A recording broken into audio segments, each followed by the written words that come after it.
So இன்னைக்கு classes வந்து MS office வந்து பார்க்க போகிறோம். எம்எஸ் ஆஃபீஸ்னா என்ன அப்படின்றத பாருங்கள். அதுக்கு முன்னாடி இந்த எம்எஸ் ஆஃபீஸை பொறுமையாகவே வந்து கிளாஸஸை வாட்ச் பண்ணுங்கள். அப்போ தான் வந்து அண்டர்ஸ்டாண்ட் ஆகும். பட் இதுக்கப்புறம் நம்ம போகிறோம் இல்லையா, இதுக்கப்புறம் நம்ம போகிறது எல்லாமே கொஞ்சம் ப்ரொஃபஷ்னலாக போகிறோம். ஸோ அதனால் வந்து கொஞ்சம் தெளிவாக பாருங்கள். இதெல்லாம் வந்து மஸ்ட்டாக யூசஸ் ஆகும். நம்ம எங்கே போனாலும் யூசஸ் ஆகக்கூடிய ஒரு ஒர்க்கை. ஸோ எம்எஸ் ஆஃபீஸை டோட்டலாக வந்து ஒரு இன்ச் கூட மிஸ் பண்ணாமல் பாருங்கள். பார்த்தீங்கன்னா தான் உங்களுக்கு புரிய வரும். ஸோ என்னன்னா நம்ம வந்து ஓரளவுக்கு தான் இதில் வந்து ஒரு 10 நிமிஷம் தான் தியரி எடுக்கிறோம். இது எல்லாமே ப்ராக்டிக்கலாக உங்களுக்கு எல்லாமே சொல்லிக் கொடுக்குறேன். ஸோ மூவ் பண்ணாமல் பாருங்கள், அதுதான் உங்களுக்கு பெட்டராக இருக்கும். ஸோ நெக்ஸ்ட்டு எம்எஸ் ஆஃபீஸ் அப்படின்னாக்கா எம்எஸ்னா என்ன முதல் அப்படின்னு தெரிஞ்சுக்க. எம்எஸ் அப்படின்னாக்கா மைக்ரோசாஃப்ட் அப்படின்னு சொல்லுவோம். இது ஒரு கம்பெனி. இது மைக்ரோசாஃப்ட்னா ஒரு கம்பெனி. இந்த கம்பெனியை பொறுத்த வரைக்கும் நிறைய அப்ளிகேஷன் சாஃப்ட்வேர் வந்து ரிலீஸ் பண்ணியிருக்காங்க. ஓஎஸ் சொல்கிறோம் இல்லையா, ஓஎஸ் கூட இவங்க தான் வந்து ரிலீஸ் பண்ணியிருக்காங்க. அதாவது விண்டோஸ் அப்படின்ற ஓஎஸை வந்து ரிலீஸ் பண்ண கம்பெனியும் மைக்ரோசாஃப்ட் தான். ஸோ இதில் தான் வந்து பார்த்தீங்கன்னா அடுத்தது வந்து அப்ளிகேஷன் சாஃப்ட்வேரையும் ரிலீஸ் பண்ணியிருக்காங்க. ஸோ சிஸ்டம் சாஃப்ட்வேரும் ஒன்று இருக்குது, அப்ளிகேஷனை பொறுத்த வரைக்கும் நிறைய இருக்குது. அது எல்லாருக்கும் தெரிஞ்ச சாஃப்ட்வேர் அப்படின்னாக்கா மைக்ரோசாஃப்ட் ஆஃபீஸ் அப்படின்னு சொல்லுவோம்.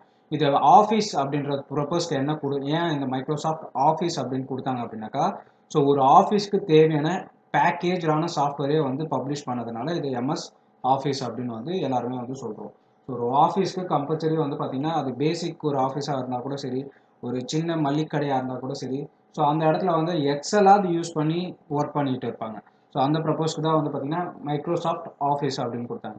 ஸோ இதை வந்து இன்னொரு மெத்தடில் எப்படி சொல்லலாம் அப்படின்னாக்கா, செட் ஆஃப் ப்ரொடக்டிவிட்டி அப்ளிகேஷன் அப்படின்னு சொல்லலாம். ஒரு அப்ளிகேஷன்ஸ் ஒரு ப்ரொடக்டிவிட்டி அப்படின்னாக்கா ஒன்றுமே இல்லை, ஒரு மேனுஃபேக்சரிங் கம்பெனியோ இல்லை ஒரு மேக்கிங் கம்பெனியோ ஏதோ ஒன்று இருக்குன்னா அதுக்கு தேவையான அப்ளிகேஷன் சாஃப்ட்வேர் தான் bundle set of productive application அப்படின்னு சொல்லலாம்.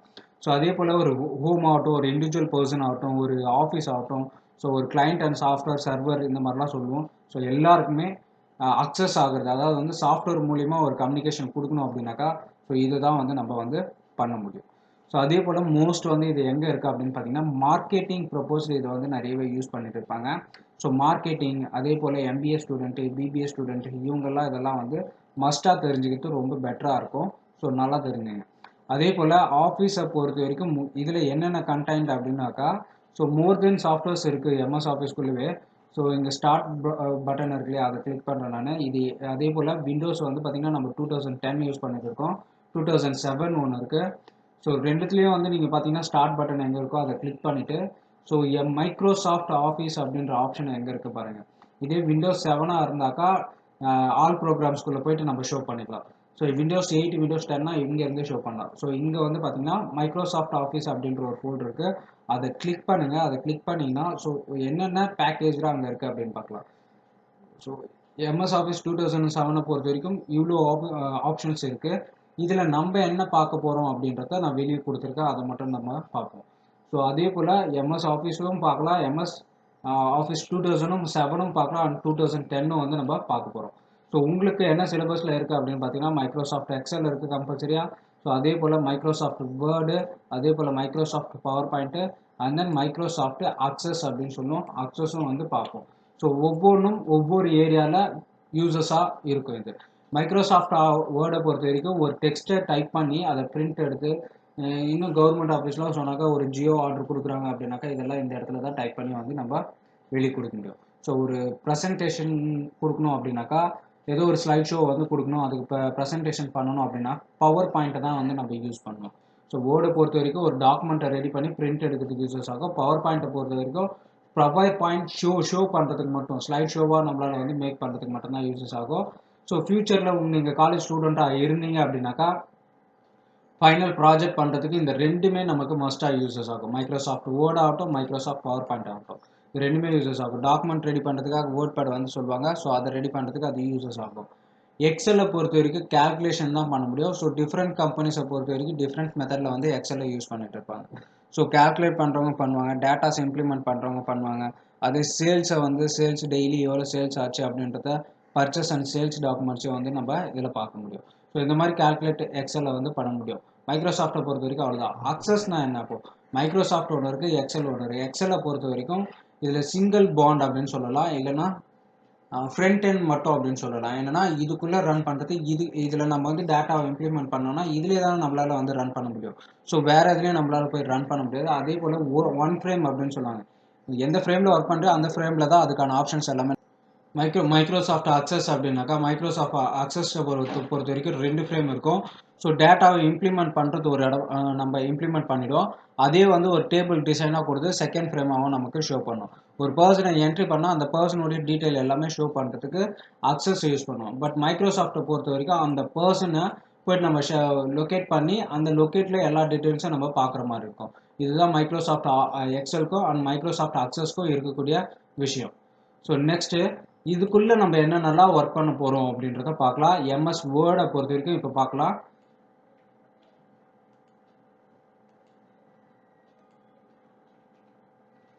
ஸோ ஒரு டாக்குமெண்ட்டை க்ரியேட் பண்ணுவோம். அந்த டாக்குமெண்ட்டை க்ரியேட் பண்ணிவிட்டு அதுக்குள்ளே என்னென்னலாம் நம்ம பண்ண போகிறோம் அப்படின்ற விஷயத்த எல்லாமே இருக்கும். கிராஃபிக்ஸ் சச்சஸ் சார்ட் அண்ட் டயக்ராம்ஸ்னு ஒன்று இருக்கும். வெறும் டைப் மட்டும் பண்ணி எடுக்கிறதா இல்லை, ஒரு பிக்சரை இம்போர்ட் பண்ணுறதுக்கோ, ஒரு இன்னும் சொல்லணும்னா வந்து பார்த்தீங்கன்னா வாட்டர் மார்க் பேஜஸை க்ரியேட் பண்ணுறதுக்கு, அண்ட் தென் பார்த்தீங்கன்னா கொட்டேஷன் புக்கு ரெடி பண்ணுறதுக்கு, புக்ஸை ரெடி பண்ணுறதுக்கு, இதுக்கு எல்லாத்துக்குமே யூசஸ் ஆகும். ஸோ அதே போல் நெக்ஸ்ட் வேறு எதுக்கு யூசஸ் ஆகும் அப்படின்னு பார்த்தீங்கன்னா வேறு என்ன பண்ணலாம். அதில் இப்போ க்ரியேட் பண்ண முடியும், ஒரு டாக்குமெண்ட்டை க்ரியேட் பண்ண முடியும். அந்த டாக்குமெண்ட்டுக்கான styles, themes, colours, font style எப்படி இருக்கணும், அதுக்கான ரூல் என்ன, ஸோ அந்த மெத்தட்லாம் நம்ம வந்து பார்ப்போம் நெக்ஸ்ட்டு. ஸோ கவர் பேஜஸ்ன்னு இருக்குது. ஏதோ ஒரு ப்ராஜெக்ட் பண்ணுறோன்னா அந்த ப்ராஜெக்டுடைய ஹெட்டிங் பேஜஸ் வந்து எப்படி இருக்கணும், அதை எப்படி பண்ணுறது அப்படின்றதுக்கான ஆப்ஷன்ஸ் உள்ளே இருக்கும். ஸோ நெக்ஸ்ட் வந்து பார்த்திங்கன்னா மெயில் மெர்ஜிங். இதுலேருந்து மெயில் மெர்ஜ் எப்படி பண்ண முடியும், அந்த மெயிலிங் எப்படி பண்ணுறது, ரெசிப்ஷன்ஸ்னால் வித்தவுட் ப்ரிப்பரேட்டிவ் டைப்பிங் அப்படின்ட்டு ஒன்று இருக்குது. என்னென்னா ஸோ பில்லு வந்து மேக் பண்ணுறதுக்குலாம் ஆப்ஷன்ஸ்லாம் இருக்கும் உங்களுக்கு. ஸோ அதே போல் டேபிள் எப்படி உள்ளே எடுக்கிறது அப்படின்ற ஆப்ஷன்ஸ்லாம் உள்ளே இருக்கும். ஸோ ஒன்று ஒன்றா பொறுமையாக நம்ம பார்த்துட்டு போகலாம். ஸோ எம்எஸ் வேர்டை பொறுத்த வரைக்கும் ஃபஸ்ட் இது ஓப்பன் பண்ணுறது அப்படின்னாக்கா ஸ்டார்ட்டில் போய்ட்டு ஓப்பன் பண்ணோம் அப்படின்னு சொல்லியிருக்கேன். ஸோ ஓப்பன் பண்ணால் இதான் ஃப்ரேம் வரும். இதை நம்ம வந்து 2007 சொல்லிட்டு இருக்கோம். ஸோ இந்த ஓப்பன் பண்ணவுடனே மைக்ரோசாஃப்ட் வேர்ட் அப்படின்ற ஒரு ஆப்ஷன் இருக்குல்ல, மைக்ரோசாஃப்ட் வேர்ட் அப்படின்ற ஒரு ஆப்ஷன் இருக்குது மேலே அது டாக்குமெண்ட் 1 மைக்ரோசாஃப்ட் வேர்டுன்னுட்டு. இதை பொறுத்த வரைக்கும் டைட்டில் பார் அப்படின்னு சொல்லுவாங்க. ஸோ இந்த இடத்துல வந்து பார்த்தீங்கன்னா மினிமைஸு, மேக்ஸிமைஸு, க்ளோஸு அப்படின்னு சொல்லுவாங்க.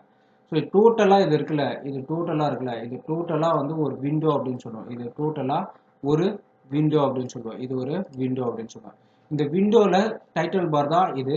ஸோ அதே கார்னரில் ரைட் சைடில் கார்னரில் வந்து பார்த்தீங்கன்னா மினிமைஸ் இருக்கும், மேக்ஸிமைஸ் இருக்கும், க்ளோஸ் இருக்கும். So right hand side left hand சைடை பொறுத்த வரைக்கும் வந்து பார்த்தீங்கன்னா ஆஃபீஸ் பட்டன் அப்படின்னு சொல்லுவாங்க, இல்லை பவர் பட்டன் அப்படின்னு சொல்லுவாங்க. இதை கிளிக் பண்ணால் ஸோ நம்ம புதுசாக ஒரு டாக்குமெண்ட்டை க்ரியேட் பண்ணுறதுக்கு, ஓப்பன் பண்ணுறதுக்கு, சேவஸ் புதுசானா இப்போ ஆல்ரெடி வந்து பார்த்தீங்கன்னா இதில் வந்து நான் டைப் பண்ணி வச்சுருக்கேன். புதுசாக வேணும் அப்படின்னு நான் கொடுக்குறேன். நியூ கொடுத்தா எனக்கு புதுசாக ஒரு blank டாக்குமெண்ட் கேட்குது. ஸோ டபுள் கொடுத்து ஓகே கொடுத்தேன் அப்படின்னாக்கா, க்ரியேட் கொடுத்தேன்னா இன்னொரு ஆப்ஷனை எனக்கு ஓப்பன் பண்ணி கொடுக்கும். ஸோ இந்த ப்ரப்போஸ்க்கு தான் நியூ வந்து யூஸஸ் ஆகும். இப்போ நான் ஆல்ரெடி இங்கே ஒர்க் பண்ணியிருக்கல. ஸோ இதே போல் நான் வேறு எதனா ஃபைல் ஒர்க் பண்ணியிருந்தா, ஒர்க் பண்ண ஃபைல் நான் வெளியே எடுக்கிறதுக்கு வந்து இந்த ஓப்பன் வந்து எனக்கு யூஸஸ் ஆகும். இதை கொடுத்தேன்னா எம்எஸ் ஆஃபீஸ் எங்கே இருக்கோ அதை மட்டும் என்னால் வந்து உள்ளே எடுக்க முடியும். இதுதான் வந்து ஓப்பன். எந்த இடத்துல லொக்கேட் பண்ணி வச்சுருக்கீங்க, அந்த எம்எஸ் ஆஃபீஸ் வந்து ஆல்ரெடி சேவ் பண்ணி வச்சுருக்கீங்களா, இதெல்லாம் எம்எஸ் ஆஃபீஸ் தான். இதெல்லாம் எம்எஸ் ஆஃபீஸ் தான். இந்த 2 ஃபைல், இந்த ஃபைல் எல்லாம் எம்எஸ் ஆஃபீஸ் தான். ஸோ இதை நான் கொடுத்தேன்னா உள்ளே எனக்கு வந்துடும். ஸோ இந்த ப்ரப்போஸ்க்கு ஓப்பன் கொடுத்துருக்காங்க. சேவை பொறுத்த வரைக்கும் நான் டைப் பண்ணி முடிச்சுட்டேன் அப்படின்னாக்கா, ஸோ சேவ் பண்ணி வச்சா தான் அது அப்படியே இருக்கும். இல்லை அப்படின்னாக்கா நம்ம க்ளோஸ் பண்ணிட்டோம்னா சேவ் ஆகாது, க்ளோஸ் ஆகிடும். மறுநாள் நம்ம வந்து பார்த்தாலும் அது இருக்காது. அந்த ப்ரப்போஸ்க்கு தான் சேவ் வந்து கொடுத்துருக்காங்க. சேவ் ஃபஸ்ட் டைம் கொடுக்கும்போது மட்டும் வந்து பார்த்தீங்கன்னா, ஃபஸ்ட் டைம் சேவ் பண்ணும்போது மட்டும் வந்து பார்த்தீங்கன்னா, ஸோ இந்த மாதிரி ஆப்ஷன் டயலாக் பாக்ஸ், இதை வந்து டயலாக் பாக்ஸ் அப்படின்னு சொல்லுவாங்க. இதை வந்து டயலாக் பாக்ஸ்ன்னு சொல்லுவாங்க. இந்த டயலாக் பாக்ஸில் என்ன நம்ம டைட்டிலுடைய என்ன டைட்டில் வேணுமோ அந்த டைட்டில் கொடுத்து சேவ் அப்படின்ற ஆப்ஷனை கொடுத்துட்டு க்ளோஸ் பண்ணிடும்.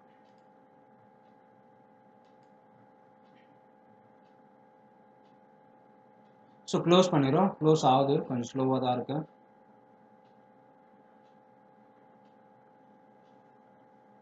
ஸோ க்ளோஸ் ஆகிடுச்சு. க்ளோஸ் ஆனது. இப்போ மறுபடியும் நான் அந்த ஃபைலை வந்து எந்த லொக்கேட்டில் பண்ணியிருக்கேன்றதும் நமக்கு தெரியாது. சப்போஸ் தெரிஞ்சால் போய் எடுத்துருங்க. அப்படி இல்லைனா ஒன்றுமே இல்லை. ஸோ வேர்ட் அப்படின்ற சர்ச் ஆப்ஷனில் போய்ட்டு டைப் பண்ணுங்க. அதில் நம்ம எதில் டைப் பண்ணியிருந்தோம், வேர்ட் 2007 வந்து டைப் பண்ணியிருந்தோம். ஸோ அதே ஆப்பில் வந்து இங்கே ஆரோ மார்க் காமிக்குதுல, அதில் கிளிக் பண்ணால் ஸோ ரீசெண்டாக நம்ம என்ன சேவ் பண்ணியிருக்கோம் அப்படின்ற ஆப்ஷன்ஸை வந்து நமக்கு ஷோ பண்ணும். ஸோ நான் கிளிக் பண்ணி உள்ளே போயிடுறேன்.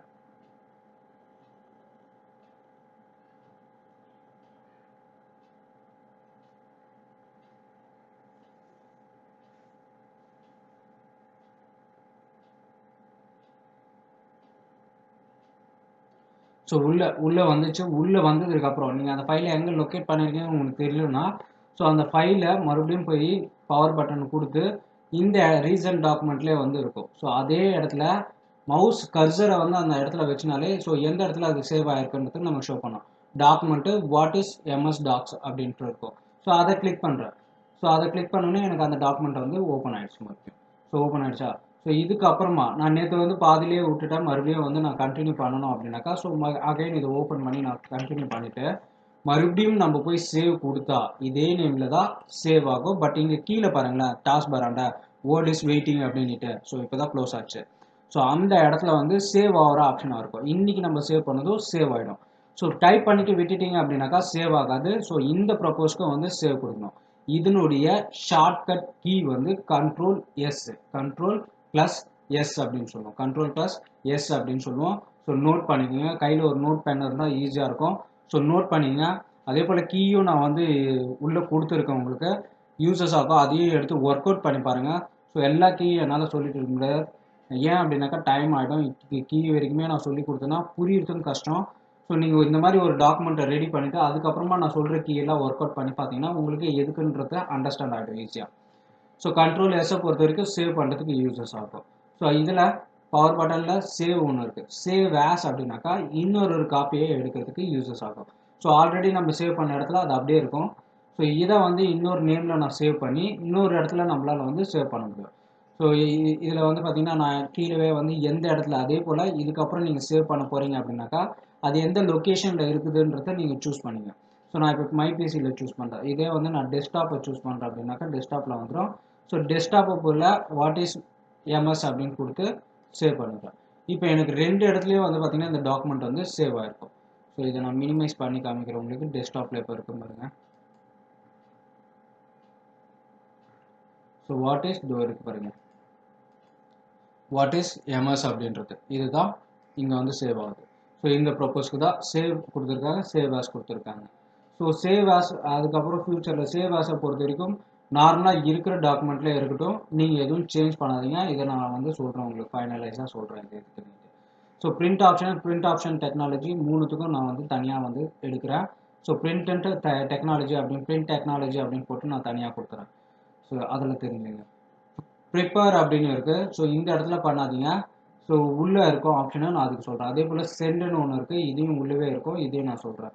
பப்ளிஷர் ஒன்று இருக்குது. பப்ளிஷை பொறுத்த வரைக்கும் இங்கே எதனா டைப் பண்ணி நம்ம வந்து பேக் ஹேண்டாக அதாவது வந்து ஃப்ரண்ட் ஹேண்ட் வந்து எம்எஸோட யூஸ் பண்ணிட்டோம். இதை பேக் ஹேண்டாக எக்ஸிக்யூட் பண்ண முடியுமானா பண்ண முடியும். ஸோ அதை எக்ஸிக்யூட் பண்ணுறது நான் ஒரு வெப்சைட்டாக வந்து எக்ஸிக்யூட் பண்ணுறேன், வெப் ஃபைலாக வந்து எக்ஸிக்யூட் பண்ணுறேன் அப்படின்னாக்கா அதை நான் இன்டர்நெட்டில் தான் நான் அக்செப்ட் பண்ண முடியும். வெப் ஃபைலாக நம்ம பண்ணுறது வந்து இன்டர்நெட்டில் பண்ணக்கூடியது. ஸோ பப்ளிஷ் அப்படின்னு கொடுத்தா தான் அது சேவ் ஆகும். சேவை கொடுத்தா நார்மலாக சேவ் ஆகிடும். பப்ளிஷை கொடுத்தா வெப் ஃபார்மேட்டுக்கு எனக்கு யூஸஸ் ஆகும். அவங்களே கொடுத்துருக்காங்க பாருங்கள். ஸோ டாக்குமெண்ட் மேனேஜ் சர்வர்னு ஒன்று இருக்குது. கிரியேட் டாக்குமெண்ட் ஒர்க் ஸ்பேஸ் அப்படின்னு ஒன்று இருக்குது. கீழே வந்து பார்த்தீங்கன்னா காப்பி சிங்க்ரோனைசர் அப்படின்னு இருக்கும்.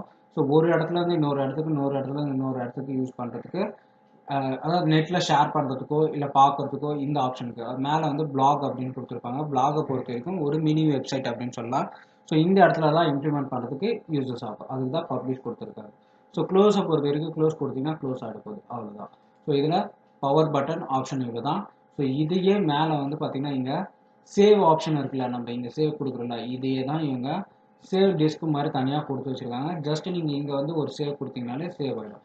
ஏதோ ஒன்று உள்ளே ஒர்க் அவுட் பண்ணிவிட்டு சேவ் அப்படின்னு கொடுங்க. அதே போல் அது சேவ் ஆச்சா இல்லையான்றது கீழே பார்த்தீங்கன்னா தெரியும் உங்களுக்கு. ஸோ கர்சர் இருக்குது பாருங்கள், அங்கே பாருங்கள் அந்த இடத்துல. ஸோ சேவ் ஆகுதா இல்லையான்றது நமக்கு தெரியும். பக்கத்தில் ரெண்டு இருக்குல்ல, இதை பொறுத்த வரைக்கும் அன்டூ அண்ட் ரீடோ அப்படின்னு சொல்லுவாங்க. அன்டூ இல்லைனா ரீடோ அப்படின்னு சொல்லுவாங்க.